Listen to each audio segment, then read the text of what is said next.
Boa tarde, meus irmãos e irmãs. Louvado seja nosso Senhor Jesus Cristo, para sempre seja louvado.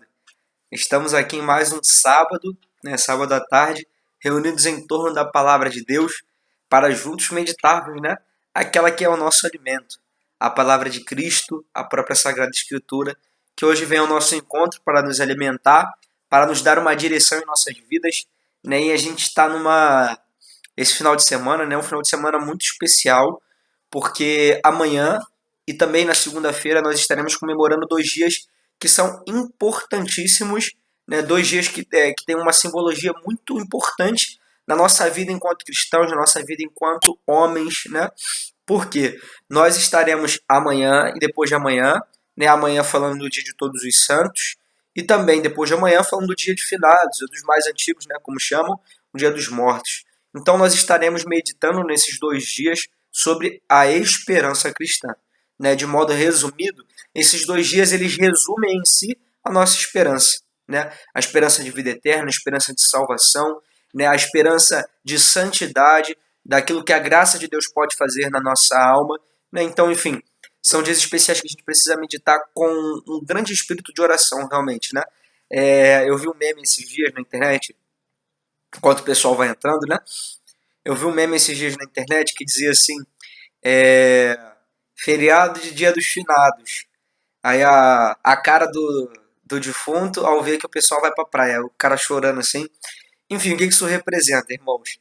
Representa, aliás, que esse meme traz uma crítica, Que crítica é essa? Que esse tempo que foi dado, como feriado, a sociedade reconheceu como feriado, deveria ser um dia para nós, em primeiro lugar, um dia de oração, O dia de Todos os Santos deveria nos fazer refletir sobre a santidade que, se ainda não estamos buscando, por que não estamos buscando? E é preciso que a gente comece a buscar. E o dia de finados é um dia que a gente se volta para os nossos entes queridos, se volta também por aqueles que não têm quem reze por eles, Tem muitos moribundos, muitos indigentes, a gente costuma dizer. Muitos indigentes, eu não sei se vocês já fizeram essa experiência de ir ao cemitério e ir até aquela parte onde são enterrados os indigentes, Aqui no cemitério de Santa Cruz, nós, perto da minha casa tem um cemitério, E uma parte do cemitério é designada, para os indigentes. Eu não sei se vocês já fizeram essa experiência de rezar por aqueles que não têm quem reze e que por vezes precisam da nossa oração, por vezes, a gente crê que estão no purgatório, Muitos dessas almas estão no purgatório, esperando as nossas orações para que rapidamente possam ir aos céus, Subir aos céus. Aqui eu não vou falar da teologia por trás disso tudo, mas vamos meditar a palavra de Deus, E na palavra de Deus a gente vai buscando luz para esses 2 dias que precisam alimentar a nossa vida espiritual. Aliás, essas festas litúrgicas, irmãos, eu gosto sempre de dizer quando a gente tem uma festa, quando a gente tem uma solenidade, eu gosto sempre de dizer aqui, porque o ano litúrgico, ele alimenta a nossa caminhada anual, E a gente precisa desses. A igreja é muito sábia. O modo como ela foi montando o seu calendário litúrgico, as datas, as festas, é para nos ensinar, para nos fazer crescer, É um método pedagógico, de crescimento humano, de crescimento espiritual. Nenhuma data foi colocada no momento em que foi colocada por acaso, Tudo tem uma simbologia, tem um sentido muito profundo.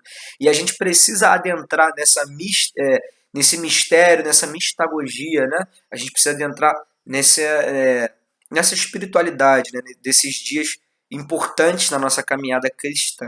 Amém, irmãos? Vamos começar invocando o Espírito Santo e rezando um pouquinho, Porque a gente fala de esperança cristã, a gente está falando aqui de santidade, mas quem faz tudo isso no nosso coração, quem derrama sobre nós é a esperança. E quem santifica a nossa alma é quem? O Espírito Santo. Eu não conheço outra pessoa. Então vamos começar a aclamá-lo, pedindo que ele venha abrir o nosso coração para tudo aquilo que queremos falar hoje. Não só aquilo que eu, Thales, vou falar, eu estou aqui só como mensageiro, mas também por tudo aquilo, o modo como chegar até vocês, que o coração esteja preparado, que o Espírito Santo possa ir à minha frente, que o Espírito Santo possa me usar as minhas palavras, usar os vossos ouvidos, o vosso coração, para que a palavra seja semeada em nós, para que a palavra seja semeada, para que ela frutifique, para que ela germine, gere vida em nós, gere santidade, gere conversão, gere transformação interior. Eis o que te pedimos, Espírito Santo de Deus, rezando juntos. Vinde, Espírito Santo, enchei os corações dos vossos fiéis e acendei neles o fogo do vosso amor. Enviai o vosso Espírito, tudo será criado, e renovareis a face da terra. Oremos. Ó Deus, que instruístes os corações dos vossos fiéis com a luz do Espírito Santo, fazei que apreciemos retamente todas as coisas, segundo o mesmo Espírito, e gozemos sempre da sua consolação, por Cristo Senhor nosso. Amém. Em nome do Pai, do Filho e do Espírito Santo. Amém. Meus irmãos, eu gostaria de hoje meditar com vocês a segunda leitura do Evangelho, aliás, a segunda leitura da missa de amanhã, da liturgia de amanhã, que se encontra na primeira carta de São João, capítulo 3, versículos de 1 ao 3. É um trechinho curto que a gente vai ler, mas de uma profundidade muito grande, uma fecundidade espiritual muito grande. Primeira carta de São João, capítulo 3, versículos de 1 ao 3. Diz assim: Caríssimos, vede que grande presente de amor o Pai nos deu, de sermos chamados filhos de Deus, e nós o somos. Se o mundo não nos conhece, é porque não conheceu o Pai. Caríssimos, desde já somos filhos de Deus, mas nem sequer se manifestou o que seremos. Sabemos que quando Jesus se manifestar, seremos semelhantes a Ele, porque o veremos tal como Ele é. Todo que espera nele purifica-se a si mesmo, como também Ele é puro. Palavra do Senhor, graças a Deus. Meus irmãos, que evangelho profundo a liturgia de amanhã, aliás, que carta profunda essa carta de São João, o Evangelho nos propõe. A liturgia de amanhã, estou falando Evangelho, a liturgia de amanhã nos propõe. Já começa com um grande anúncio. Veja que grande presente de amor o Pai nos deu, sermos chamados filhos de Deus. Meus irmãos, amanhã a gente vai meditar o dia de todos os santos. Amanhã é o dia que a gente é convidado a olhar para o céu. Amanhã é o dia que a gente é convidado a olhar para essa realidade que deveria ser uma realidade da minha vida, a santidade. E como é que a gente vai falar de santidade? Como é que a gente pode partir, para falar das coisas mais altas, para falar de uma santidade, para falar de uma vida santa? A gente tem que partir de um início, né? Não é isso? A gente tem que dar o pontapé inicial. E que pontapé inicial melhor do que esse que São João já aponta na sua carta? Vede que grande presente de amor o Pai nos deu, sermos chamados filhos de Deus. Meus irmãos, a primeira coisa que eu quero deixar bem claro: a santidade, uma primeira definição, nada mais é do que a gente ser aquilo que a gente foi criado para ser. Não são coisas... ser santo não é ser um super-homem. Ser santo não é fazer coisas extraordinárias. Às vezes a gente tem uma visão muito, vamos dizer assim, irreal da santidade. A gente olha um São Bento que fez 1 milhão de milagres, o cara fazia milagre o tempo todo. Quando a gente pega essas biografias de São Bento, ele salvou o monge, estava lá se afogando no meio do rio, ele caminhou sobre as águas e salvou o monge. Um outro monge morreu na construção do mosteiro, ele foi lá, encostou no monge, o monge voltou a viver.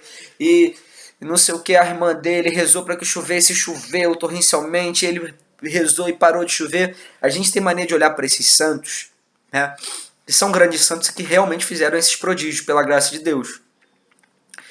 Mas a gente, às vezes, tem a tentação de simplesmente olhar a santidade por esses sinais externos. A gente, às vezes, tem a tentação de olhar a santidade simplesmente como se fosse realizar essas ações sobrenaturais. Mas essas ações sobrenaturais, elas são o que menos importa nesse caminho. Talvez Deus permitisse para São Bento, para São Padre Pio, graças tão grandes que sobrepõem a natureza, como bilocar, Padre Pio bilocava, levitava. Talvez Deus permitisse para eles esses dons tão sobrenaturais, exatamente porque eles não iriam parar ali. Eu levitei, mas o que é mais importante? O amor a Deus. Ele não ia, Padre Pio não ia pegar o seu coração, o simples fato dele estar levitando. Eu sou o máximo porque eu estou levitando. Talvez se Deus desse essa graça a nós, a gente ficasse preso a essas graças sobrenaturais, né? A essas coisas místicas. Mas Padre Pio não. São Bento não. Porque a preocupação deles era outra. A preocupação deles era simplesmente ser aquilo que eles eram chamados a ser. E o que eles eram chamados a ser? Veja que grande presente de amor o Pai nos deu. sermos chamados filhos de Deus. E São João continua: nós o somos. Meu irmão, no teu batismo, no meu batismo, nosso Senhor realizou uma grande obra de salvação na minha vida e na tua vida. E essa obra de salvação, essa obra de santificação, ela se chama filiação divina. Antes a gente não era filho de Deus. E desculpa te dizer isso, a gente confunde. Ah, todo mundo é filho de Deus. Nós éramos criaturas perfeitas, criadas por Deus, as mais belas criaturas. Tanto que no livro de Gênesis, quando Deus nos cria, ele viu que era não só bom, toda obra era boa, mas quando Deus criou o homem, ele viu que o homem era muito bom. Foi a obra-prima de Deus, nós somos a obra-prima de Deus, criados à sua imagem e semelhança. Contudo, a gente já sabe que o pecado arruinou muitas das coisas que a gente tinha, né? Essa beleza acabou sendo corrompida pelo pecado. Infelizmente o pecado entrou e fez com que a gente perdesse alguns dons que a gente tinha no estado original. Isso é uma pequena aula de catequese. Contudo, meus irmãos, Deus, no seu infinito amor, quis nos resgatar. Deus não estava satisfeito em ver as suas obras, em ver as suas criaturas perfeitas. Deus não estava satisfeito de ver que ele estava perdendo os seus, né, para o pecado, para o estado de morte. Né? Deus não estava satisfeito com essa situação. Então ele enviou o seu Filho ao mundo para nos anunciar as suas maravilhas. E através desse anúncio de Jesus, que é a imagem do Pai, que é o rosto do próprio Deus, através da pessoa de Jesus, nós fomos conhecendo o grande amor de Deus por nós. Esse grande amor de Deus por nós a ponto de se doar numa cruz, a ponto de derramar o seu sangue. E é por esse sangue derramado que nós temos a vida nova. São Paulo que fala muito sobre isso em diversas cartas. É pelo sangue de Jesus que nós somos lavados, que a nossa vida é restaurada. Mas nós não somos só lavados e aquilo que a gente perdeu antes pelo pecado, a gente não só recebe aquilo que a gente perdeu. Não, Deus vai além.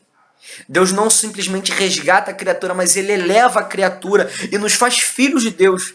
E é isso que São João aqui maravilhado está dizendo. Veja que grande presente o Pai nos deu. Ele não simplesmente nos resgatou, mas ele nos fez filhos de Deus.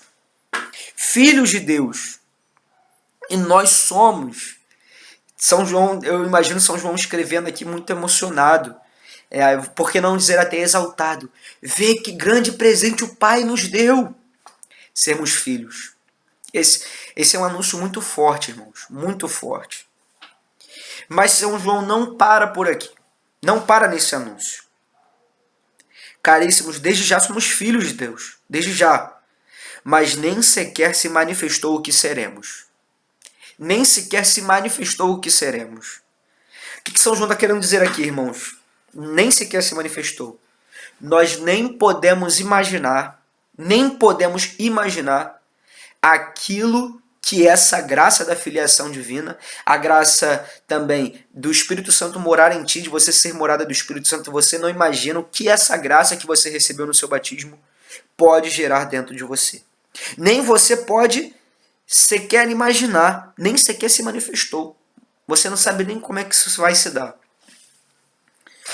Mas sabemos que quando Jesus se manifestar, seremos semelhantes a Ele, porque o veremos tal como Ele é. E o que Jesus é, gente? Jesus é Deus. Nós seremos semelhantes a Deus, meus irmãos. Isso é algo muito forte. Ah, Thales, então você está querendo dizer que a gente vai ser semideuses. Não, a gente não pode entender a palavra de Deus errado. A gente vai ser perfeito como Deus é perfeito. Porque o veremos tal como Ele é. Eis o grande plano de Deus para a nossa vida. Deus se revelou a nós para que, contemplando-o, nós quiséssemos imitá-lo. Por isso que Deus veio ao mundo. Deus veio ao mundo para nos ensinar o que é verdadeiramente sermos homens. Quer aprender a ser homem, quer aprender a ser verdadeiramente uma mulher? Aprenda com Jesus. Deus nos pede algo muito importante, se eu não me engano, na primeira leitura. Eu não lembro se na primeira leitura de amanhã a gente vai ler, mas eu lembro que no Antigo Testamento, né, e São Pedro também cita na sua carta essa passagem do Antigo Testamento, que agora eu não me lembro qual é, se eu não me engano é Levítico. Deus diz, né, sede santos como eu sou santo. Então ele deu o exemplo de santidade. Jesus é o exemplo de santidade. que a gente deve se espelhar. Meus irmãos, mas esse desejo de perfeição, esse desejo de crescer em perfeição, esse desejo de ser perfeito, esse desejo que a gente é chamado a avivar no nosso coração no dia de hoje, no dia de amanhã, com a festa de todos os santos, esse desejo, essa busca, esse caminho de santidade, né, eu digo que é um caminho, estou citando aqui Santa Teresa, é um caminho de santidade porque ele passa por ações, passa por práticas muito concretas. No início dessa meditação eu falava que às vezes a gente tem mania de olhar a santidade simplesmente pelos sinais externos, os milagres que os santos realizavam, mas eu quero que hoje a gente entenda que a santidade ela passa por ações muito concretas na nossa vida. A santidade é algo palpável, meus irmãos. E no Catecismo da Igreja Católica, né, tá aqui em cima até, estava lendo esses dias, ele diz que o caminho da santidade ele passa por duas vias. Uma via mística e uma via ascética. A ascese e a mística. A mística e a ascética. O que isso quer dizer, Thales? A mística seria a graça de Deus que age em nós. Deus infunde a sua graça em nós e essa graça vai gerando frutos na medida em que eu vou correspondendo a essa graça. Em outras palavras, seria o que Deus faz para que eu seja santo. A ascese ou ascética seria o esforço que eu faço para ser santo. A santidade, então, consiste em duas forças. A força que Deus faz, a graça que Deus me dá, a força que Deus faz para que eu seja santo e a força que eu faço para que eu seja santo. Unindo essas duas forças, a gente tem a santidade. Né? Essa graça de Deus, a gente recebe de modo especial aonde, irmãos? Nos sacramentos. Nos sacramentos. De modo muito especial no sacramento da Eucaristia, em que a gente é configurado também corpo de Jesus. A gente comunga Cristo para que a gente se torne Cristo, né? E também de modo especial no sacramento da reconciliação, da confissão, onde a gente confessa diante do sacerdote que ali é Cristo, agindo no sacerdote nossos pecados, e recebe o perdão. E junto com o perdão a gente recebe uma graça especial para vencer os pecados. A penitência não é só para pagar pecado. É também para Deus envia uma graça especial para que a gente possa vencer pecados, vencer vícios, vencer fraquezas.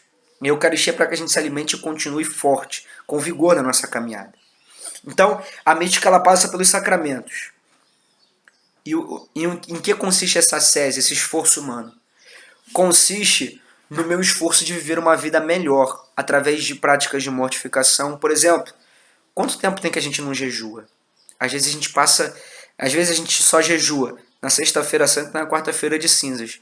Mas, meus irmãos, a igreja nos convida a fazer um jejum todas as sextas, né? Não estou dizendo que eu seja perfeito, eu não estou julgando ninguém aqui, gente. Estou falando que é minha dificuldade também.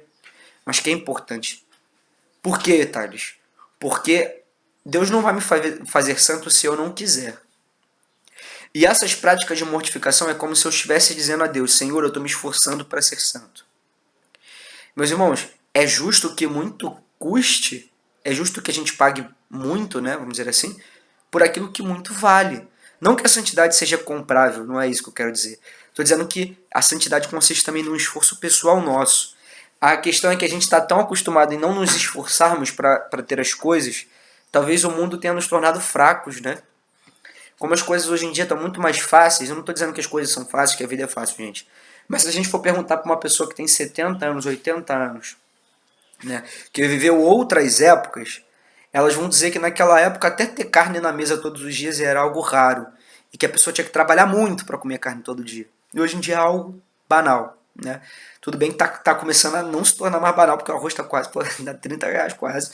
Então, tem coisas que antes a gente comprava com mais facilidade, agora está com dificuldade de novo. Mas enfim, essas pessoas mais antigas, elas estavam acostumadas a se esforçar muito para ter aquilo que queriam. E a nossa geração já é uma geração que tem as coisas com um pouco mais de facilidade. Isso é bom, Thales? Claro que é. É sinal de que a sociedade está evoluindo, mas isso também é ruim, porque a gente era para criar desde a nossa infância um senso de garra pelas coisas, e a gente acaba não criando. E para ser santo é preciso ser violento consigo, não com o outro. Violento consigo no sentido de se impor aquilo que é necessário para ser santo. Falar, eu vou acordar de madrugada para rezar, pedindo a Deus a graça da minha santidade. E se a gente não tiver força para levantar de madrugada para rezar, a gente não vai levantar. Porque a preguiça fala mais alto, porque o sono, o cansaço fala mais alto. Né? Se eu não me esforçar, eu vou rezar todos os dias antes de dormir. Eu não vou fazer. E a santidade consiste numa garra diária, numa decisão diária de manter o meu propósito para com Deus. Num propósito de fidelidade. Né? Depois que eu reconheço que eu sou filho, depois que eu reconheço que Deus tem um plano de salvação na minha vida, eu preciso me esforçar para viver esse plano na fidelidade. E para ser fiel, gente, para ser fiel, a gente precisa se esforçar muito, porque a fidelidade não é algo fácil. Ainda mais no mundo de hoje, que a gente não é ensinado a ser fiel. Né? Parece que a fidelidade hoje em dia é algo fora de moda.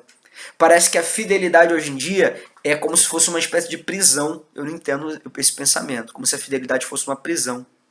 Prisão é quando a gente está preso a seus próprios egoísmos, quando a gente está preso ao próprio pecado, quando a gente não consegue ser fiel a ninguém, porque está preso a si mesmo, porque está preso à sua própria vontade. Isso que é prisão. Mas a liberdade consiste em manter-se firme nos seus propósitos. Eu sou livre, mas eu escolho viver todos os dias aquilo que eu me propus para com meu Deus. Então faça planos com Deus. A santidade consiste nesses caminhos concretos, meus irmãos. Eu quero que vocês entendam isso. Eu não sei se estou conseguindo ser claro. Mas consiste em fazer propósitos concretos para com Deus. Olha, Senhor, se hoje eu só vou uma vez na missa por semana, só vou aos domingos, eu vou tirar mais um dia da minha semana para te oferecer o meu sacrifício. Então, sei lá, se eu só vou ao domingo, eu vou começar a ir na missa na quarta-feira, se na tua paróquia tem missa quarta. Lá na paróquia ainda não voltou a missa às quartas, mas tem missa segunda-feira. Olha, pai, eu vou à missa todas as segundas-feiras, agora eu vou rezar pela alma dos meus, vou rezar pela minha própria salvação. Então, é fazer propósitos concretos para com Deus. Senhor, eu não consigo rezar o terço todo hoje, todos os dias. Então eu vou começar rezando uma Ave Maria por dia. Se é isso que eu posso oferecer a Deus, eu posso oferecer à Virgem Santíssima, uma Ave Maria por dia. Depois, no mês seguinte, Senhor, eu já consigo rezar uma Ave Maria por dia tranquilamente. Eu vou aumentar para 10 Ave Marias. E depois de um ano, não sei, Senhor, eu acho que eu consigo rezar um terço inteiro, todos os dias. E farei esse propósito, Senhor, eu te prometo rezar todos os dias. Faça propósito para com Deus. Como a gente faz o propósito quando a gente casa, não é isso? Quem vai casar não faz o propósito para com o esposo? Prometo ser fiel, amar-te e respeitar-te todos os dias na minha vida, na alegria, na pobreza, na saúde, na doença, todos os dias, até que a morte nos separe. A diferença de nosso casamento para com Deus, da nossa relação para com Deus, é que a gente não vai dizer essa parte final, até que a morte nos separe, porque a morte não vai nos separar de Deus. Né? Mas a gente precisa ter esse compromisso, essa fidelidade, a gente precisa fazer votos para com Deus. Senhor, eu te prometo ser fiel em todos os dias da minha vida. E buscar viver essa fidelidade em todos os momentos. É nisso que consiste a santidade. Mas, claro, gente, a gente busca ser fiel a Deus, a gente busca cumprir esses propósitos, sempre mantendo os nossos olhos voltados para o céu. Olha, Senhor, hoje eu não estou bem, mas eu vou rezar. Porque eu acredito que o Senhor tem um plano de salvação na minha vida. E eu quero, Senhor, abraçar esse plano de salvação, eu quero ir para o céu. Então eu rezo, Jesus, para que o inimigo não venha roubar a semente que o Senhor plantou no meu coração. Por que muitas vezes a gente não consegue viver uma vida estável na fé? A gente fica indo e voltando. A gente é cristão Raimundo muitas vezes. Com o pé na igreja, outro no mundo. A gente planta semente, a gente vai na igreja, ouve a palavra de Deus, mas vem o inimigo e rouba a palavra. Por quê, irmãos? O inimigo tem tanta facilidade. Porque a gente não é fiel nas pequenas coisas. No dia que a gente for fiel nas pequenas coisas, nos pequenos propósitos, no dia que a gente se proteger e continuar se alimentando, no dia que a gente proteger o nosso coração, como assim, Teres, proteger o coração? No dia que a gente realmente levar a nossa vida espiritual a sério, rezando todos os dias, a gente vai começando a ficar forte. E quanto mais forte nos tornamos, pela graça de Deus, não pela nossa própria força, mas quanto mais fortes na graça de Deus nos tornamos, menos o inimigo vai tendo poder sobre a nossa vida. E o que eu estou dizendo é verdade mesmo, irmãos. Por que Satanás às vezes ficava desesperado e aparecia até materialmente para os santos? Por exemplo, São Padre Pio apanhava do demônio. Por quê? Porque ele já estava desesperado. Porque os pecados já não mais afetavam o coração de Padre Pio. Tamanha era a força do Espírito Santo que agia no coração de Padre Pio, que nem os pecados da carne já não afetavam mais Padre Pio. Então Satanás, num ato de desespero, tenta ali atingi-lo fisicamente para que ele desista da santidade, para que ele volte atrás. Mas Padre Pio já estava com o coração dele em Deus. Esse tipo de fortaleza que eu estou falando, irmãos. A gente está tão forte a Deus que os pecados, que as preocupações com a vida, as preocupações com o mundo, não mais conseguem tirar o nosso coração de Deus. É isso que Deus deseja realizar no nosso coração. Mas eu digo mais uma vez, desculpa ser repetitivo, essa obra de salvação, essa obra de santidade, essa obra de conversão dentro do nosso coração, ela será realizada na medida em que nós dermos abertura ao Espírito Santo de Deus. É como se a santidade, e aqui eu já encerro minha fala, irmãos, que a gente está com quase 30 minutos, a santidade é como se fosse um prédio, irmãos. Como se fosse um prédio. Deus, ele é o engenheiro, o arquiteto, ele fez toda a obra. Tudo. Fez toda a obra. E ele também já nos deu todo o material. Todo o material. Ele deu tijolos, ele deu as vigas. Eu não sei como é que constrói um prédio. Já deu conduíte, já deu tudo.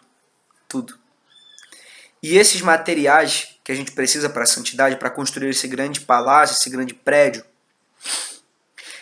muitos desses materiais, né, estão atrelados aos sacramentos. Eucaristia, reconciliação, Santo Terço, Sagrada Escritura, as práticas de piedade. Contudo, eles estão ali. O material de construção já foi dado. Mas o palácio precisa ser construído. Deus te deu o projeto, Deus te deu tudo o que é necessário para construir o projeto. Mas a missão de construir o projeto é de quem? Tua. Minha.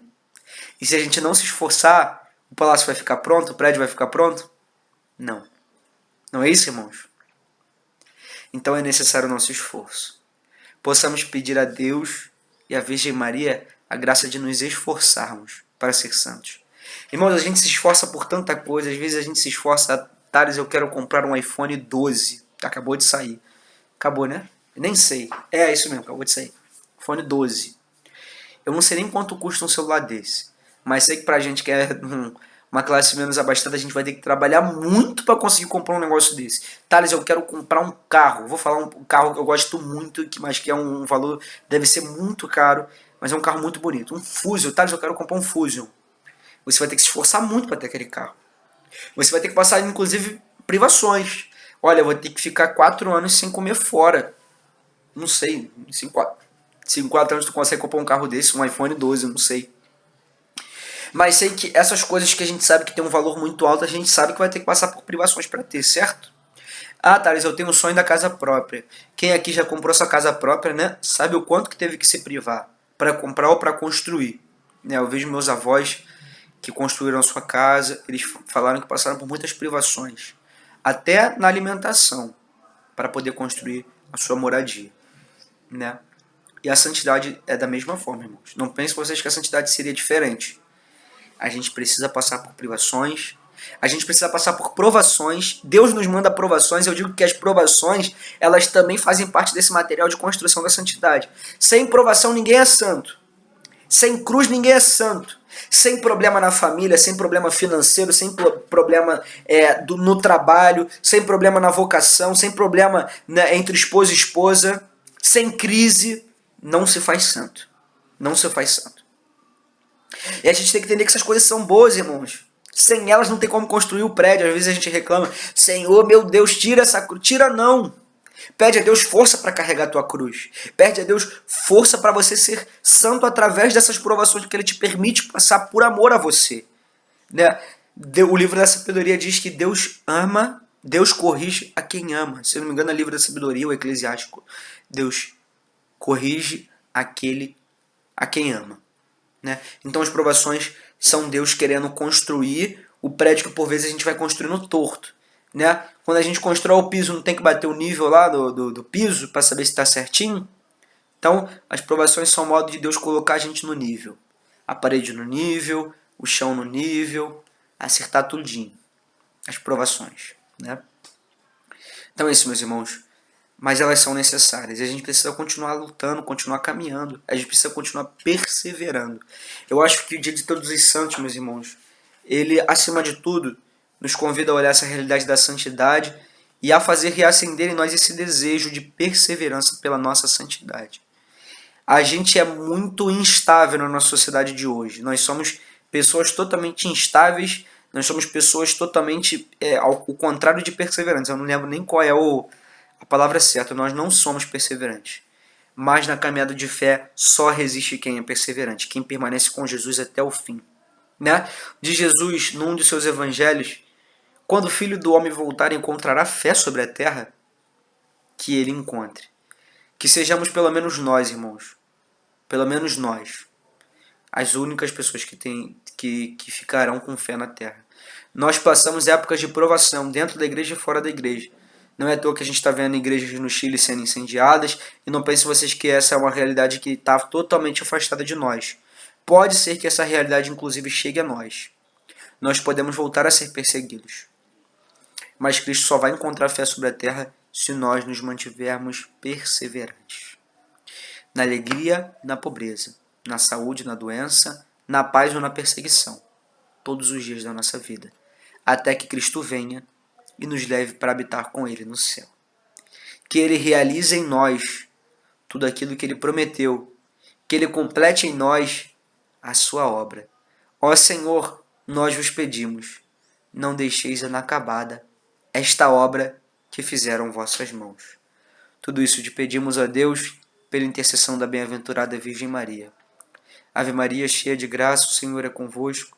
Bendita sois vós entre as mulheres, e bendito é o fruto do vosso ventre, Jesus. Santa Maria, Mãe de Deus, rogai por nós, pecadores, agora e na hora de nossa morte. Amém.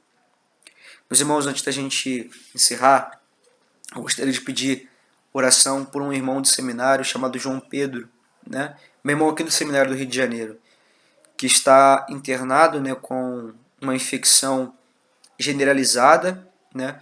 Já tem mais de uma semana que ele está internado, o estado dele não é bom, né? Então, como somos irmãos, como somos filhos do mesmo Pai, né, como São João diz, somos filhos de Deus, gostaria de te pedir, meu irmão, a caridade de nessa semana, que você rezasse por ele. Uma Ave Maria que seja durante o teu dia, que você se lembre de rezar por esse irmão, para que Deus restabeleça a sua saúde e que ele possa dar muitos frutos para a vinha de nosso Senhor. Só Jesus sabe por que ele está passando por tudo isso. Mas a nós cabe a nossa oração, para que Deus tenha misericórdia dele, para que Deus, se assim for de sua vontade, possa conceder-lhe a saúde plena e que ele possa voltar a glorificá-lo, né? O João Pedro possa voltar ao seminário, possa voltar a viver bem a sua vocação, possa voltar a gerar frutos de santidade para a igreja que precisa muito. Amém, meus irmãos? Possamos também rezar uma Ave Maria por ele agora, pedindo pela sua saúde. Ave Maria, cheia de graça, o Senhor é convosco. Bendita sois vós entre as mulheres, e bendito é o fruto do vosso ventre, Jesus. Santa Maria, Mãe de Deus, rogai por nós, pecadores, agora e na hora de nossa morte. Amém. Nossa Senhora da Saúde, rogai por nós. Em nome do Pai, do Filho e do Espírito Santo. Amém. Meus irmãos, fiquem com Deus. Tchau, tchau. Até sábado que vem. Deus abençoe abundantemente. Fiquem com Deus. E feliz dia de todos os santos.